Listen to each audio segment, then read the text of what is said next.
सो दोस्तों वैसे आपको ये बात पता ही होगा कि अगले साल जाके अगर 2025 में आपको इंजीनियरिंग में एडमिशन लेना है, फार्मेसी में एडमिशन लेना है या एग्रीकल्चर में एडमिशन लेना है तो सीईटी का एग्जाम आपको देना ही पड़ेगा, तो ही महाराष्ट्र में आप एडमिशन ले सकते हो। आपका जिस तरह से परसेंटाइल आएगा, जैसा रैंक आएगा, उस बेसिस पे आपको उस तरह का कॉलेज मिलता है।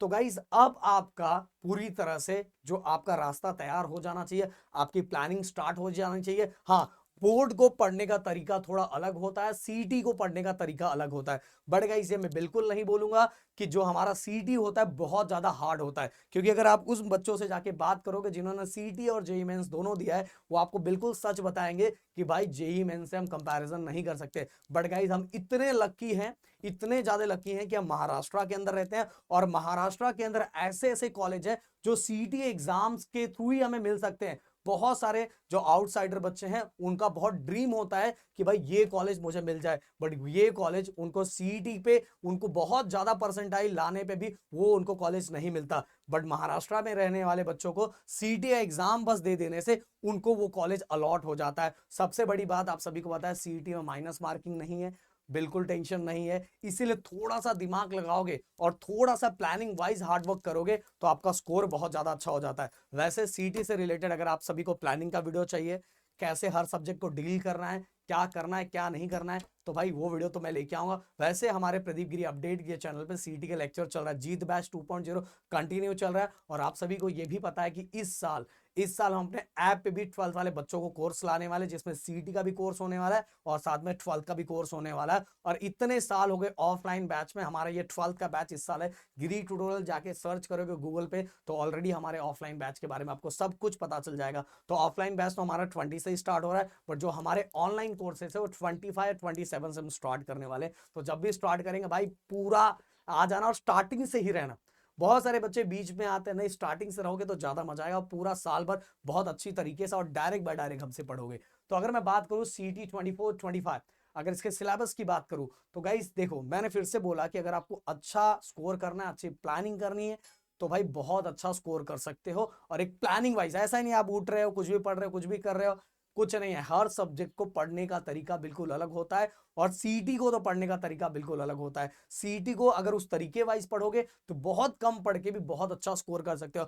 आपको जिस तरह से बोर्ड की तैयारी करते हो ना, उस तरह से इसकी तैयारी करनी भी नहीं है। और आपको यह भी पता है कि अभी तक जो रूल चल रहा है, अभी तक का जो रूल चल रहा है, उस रूल के हिसाब से अगर हम बात करें तो आप सीटी के अगर आप 12th के अंदर 99% भी निकाल दो तो भी कोई मतलब नहीं है। अगर आपने सीटी में परसेंटाइल नहीं निकाला तो आपको कोई अच्छा कॉलेज नहीं मिलेगा। तो आपको 12th के अंदर बस ग्रुपिंग क्लियर करना है। हो सकता है आप में से बहुत सारे बच्चों को ग्रुपिंग मतलब नहीं पता है, अगर आप बोलोगे तो उससे रिलेटेड मैं वीडियो लेके आऊंगा कि 25 का ग्रुपिंग का क्राइटेरिया क्या होता है। तो 12th में बस पीसीएम एंड पीसीबी का आपका ग्रुपिंग क्लियर हो गया, तो आपका परसेंटाइल किसमें ज्यादा अच्छा होना चाहिए, सीटी में, क्योंकि उसी बेसिस पे आपको क्या मिलता है, एडमिशन मिलता है। तो अगर मैं सिलेबस की बात करूं दोस्तों, तो सिलेबस की अगर हो सकता है आपको थोड़ा क्लियर दिख रहा होगा, नहीं दिख रहा होगा थोड़ा मैं इसको कैमरे को ये कर लूं, एक मिनट। हाँ, अब हो सकता है दिख रहा हो, मैं नहीं दिख रहा हूँ पर ये जरूर दिखेगा, ये दिखना बहुत इंपॉर्टेंट है। अगर मैं बात करूं physics chemistry math and bio, तो भाई आपके सामने आंखों पे टॉपिक दिख रहा है, मैं बस एक बता देता हूँ। मैं फिजिक्स का बता देता हूँ, बाकी आप देख सकते हो 11th का टॉपिक। हाँ, ये चीजें और क्लियर करता हूँ। देखो गाइस, जो हमारा सीट का एग्जाम होता है वो 11th और 12th को मिला के रहता है। बट अगर इनके क्वेश्चंस की बात करूं, तो अगर अप्रॉक्स क्वेश्चन की बात करूं, अप्रॉक्स जैसे मैं फिजिक्स के क्वेश्चन की बात करूं, तो फिजिक्स के टोटल 50 क्वेश्चंस आते हैं, और हर क्वेश्चन सीईटी में 1 मार्क्स का होता है फिजिक्स का। ओके, फिजिक्स और केमिस्ट्री का। मैथ का आप सभी को बताना चाहूंगा, मैथ का जो क्वेश्चन होता है, एक क्वेश्चन 2 मार्क्स का होता है। वन क्वेश्चन कितने मार्क्स का होता है, 2 मार्क्स का। और बायो में एक क्वेश्चन 1 मार्क्स का होता है। मतलब कहने का मतलब इसके अंदर टोटल ये 100 मार्क्स का होता है, और इसके अंदर हर क्वेश्चन 1 मार्क्स का होता है। इसके अंदर टोटल 100 क्वेश्चन, 100 मार्क्स।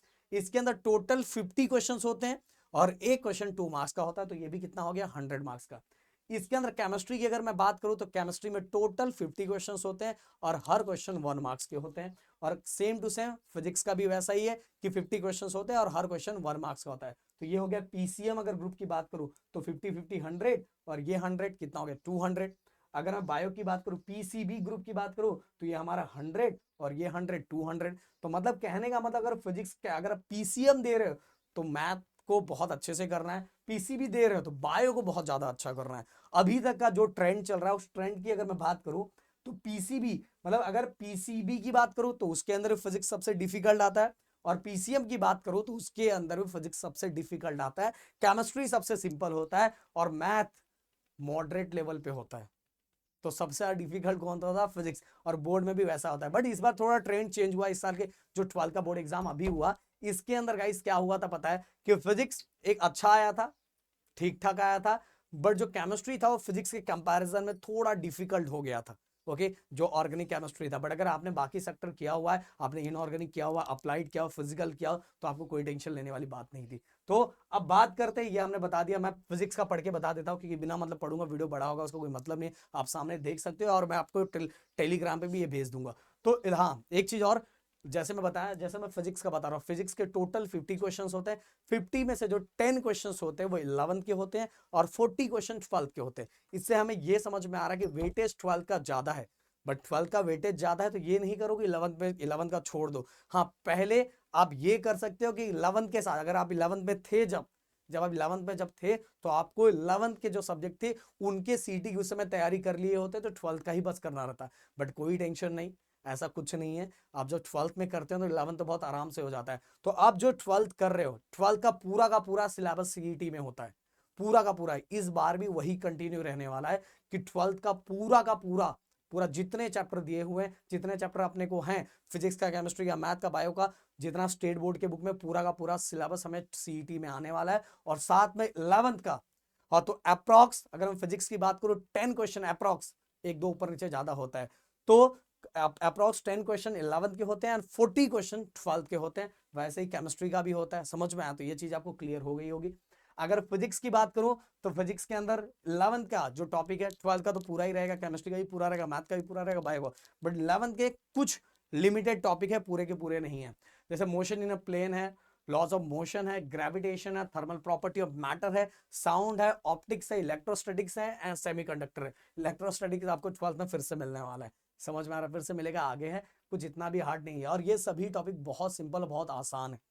बट अगर आपने 11th में कुछ नहीं किया था, तो मैं आप सभी को सजेशन दूंगा कि पहले जो 12th स्टार्ट हो रहा है उससे रिलेटेड, पहले 12th, मतलब आपने मान लो पहला रोटेशनल डायनेमिक आपने स्टार्ट किया, रोटेशनल डायनेमिक से रिलेटेड जो क्वेश्चन है आपने कर लिया। फिर इसके बाद आपको कॉन्सेप्ट क्लियर हो चुका है। कॉन्सेप्ट क्लियर होने के बाद आप क्या करो, आप कोई भी, मतलब मैं बोलूँ तो सबसे प्यारा मुझे टारगेट और अरिहंत का बुक लगता है, वो आप मंगा सकते हो, और उसके साथ ही उसकी प्रैक्टिस करना स्टार्ट कर सकते हो। हर दिन आप एक टाइम बना लो कि मुझे 1 घंटा सीईटी की तैयारी करनी है। एक दिन फिजिक्स कर लो, एक दिन केमिस्ट्री कर लो, एक दिन मैथ कर लो, अगर बायो है तो बायो भी कर लो, इस तरह से। बट अभी से करते जाओगे तो लास्ट में जो बच्चे, अभी मैं देख रहा हूँ ना, जीत बैच अभी हमारा चल रहा है सीईटी का, तो उस बैच के अंदर मैं देख रहा हूँ बच्चे इतने घबराए, इतने डरे हुए, क्योंकि उन्होंने स्टार्टिंग से कुछ किया ही नहीं है। उनको लगा कि ये 20 दिन के अंदर करेंगे। देखो, ये 20 दिन के अंदर रिस्क गेम होता है, होता भी है, हो भी जाएगा। अगर आप उतना दिमाग में रख पाओगे तो हो जाएगा, और नहीं दिमाग में रख पाओगे तो भाई कुछ भी हो सकता है। समझ में आ रहा है? तो आप रिस्क गेम खेल के अगर करना चाहते हो, अपने फ्यूचर के साथ खिलवाड़ करना चाहते हो, तो आपकी मर्जी है। बट मैं बोलूंगा अभी तो आपका स्टार्टिंग है, तो प्लानिंग फुल बना के करो कि नहीं, मुझे जो चैप्टर खत्म हो रहा है उसके सीटी के क्वेश्चंस भी मुझे अभी के अभी कर लेने हैं। ओके, और आगे आने वाले दिनों में यूट्यूब पे भी, जैसे चैप्टर तो मेरा पूरा पढ़ा के कंप्लीट हो चुका है, और जो राहुल सर का कुछ बाकी है वो भी कंप्लीट कर देंगे। फिर मैं एक्सरसाइज के क्वेश्चंस यूट्यूब पे लाऊंगा, और बाकी पूरा नए तरीके से, नए अंदाज से जो सिलेबस हम लोग कंप्लीट करवाएंगे वो अपने ऐप पे, और इस पे यूट्यूब पे तो मेरा पूरा पड़ा हुआ है, अभी हमने पूरा कंप्लीट करवाया है। तो मिलता है नेक्स्ट वीडियो में। Thank you so much guys, जय हिंद एंड जय महाराष्ट्र दोस्तों।